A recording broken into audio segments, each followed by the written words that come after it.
আসসালামু আলাইকুম। আজকে কি যে একটা রেসিপি, 1000 টাকা খরচ করেও এই রেসিপি পাবেন না। এই রেসিপি তৈরি করার সাথে সাথে আমার বাচ্চারা এত খুশি হয়ে গেল, কি আর বলবো। আর বিশেষ করে যারা চিনি খান না তারা আরও বেশি পছন্দ করবেন এই রেসিপিটা। আশা করছি সবার ভালো লাগবে। খুবই হেলদি একটা রেসিপি, সবাই গাপুস গুপুস করে খাবে। রেসিপিটা শুরু থেকে শেষ পর্যন্ত দেখবেন এবং সুন্দর একটা কমেন্ট করবেন, লাইক ও কমেন্ট করে পাশে থাকবেন। তাহলে দেখতে থাকুন কিভাবে কি করি। এখানে আমি চিনি গুঁড়া চাল 2 কাপ নিছি আর ভিজিয়ে রাখছিলাম 3 ঘন্টার মতো। আর অবশ্যই এটা পোলার চাল হতে হবে, চিনি গুঁড়া চাল হতে হবে, তাহলে এটা টেস্টটা আর কি বাড়বে। আর এই যে আমি ব্লেন্ডার করে নিচ্ছি, এটার সাথে কিছু পানি মিক্স করে। এখন আমি পরবর্তী স্টেপে চলে আসি।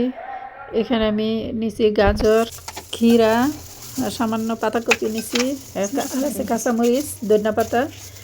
এখন আমি গাজরটারে ছিলে নিচ্ছি, ক্ষীরাটাকেও ছিলে নেব, সবগুলা ছিলে নিচ্ছি একসাথে। এখন আমি সবগুলা গ্রেট করে নিব এক এক করে। এখানে কোনো পরিমাপ দেওয়া হয় না, ইচ্ছা মতো নেবেন, কম বেশি হইলেও কোনো সমস্যা নাই। কোনো একটা গ্রেটার দিয়ে সব কিছু গ্রেট করে নিতে হবে, বা এমনিও বা ছুরি কাঁচি দিয়ে কুচি কুচি করে নিলেই হবে ইচ্ছা মতো। আমি এখানে 1 পিস চিকেন নিয়েছিলাম, চিকেনটা আগে থেকে বয়েল করে রাখছি, সামান্য আদা রসুনের পেস্ট দেওয়া আর লবণ দেওয়া। এই যে চিকেনটাকেও গ্রেট করে নিচ্ছি, চিকেনটা তো অবশ্যই দিতে হবে, চিকেনে টেস্ট বাড়ায়। এই তো সব কিছু রেডি হয়ে গেছে। কাঁচামরিচ ধনিয়া পাতাগুলিও আমি কুচি কুচি করে নিছি। এখন আমি এখানে দিয়ে দেব মায়োনেজ। এই মায়োনেজটা আমার ঘরে তৈরি, এখনই তৈরি করছি এটা।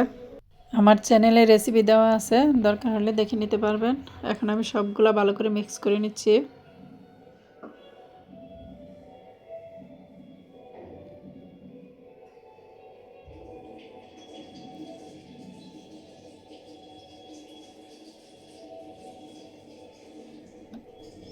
এই তো সব মিক্স হয়ে গেছে।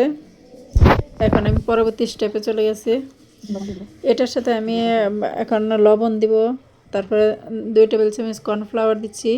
এখানে হাফ কাপ আটা দিছি, এটা স্কিপ হয়ে গেছে, আপনারা মনে করে দিয়ে নেবেন।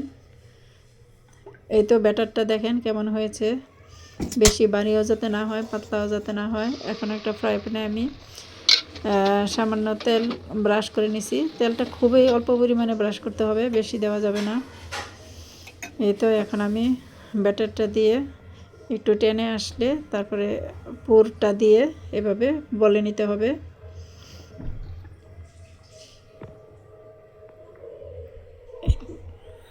এই তো হয়ে গেল পাটিসাপটা।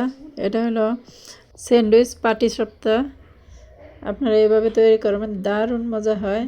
কি যে মজার হয়েছে না, স্যান্ডউইচের স্বাদটা এই পাটিসাপটার মধ্যেই পেয়ে যাবেন।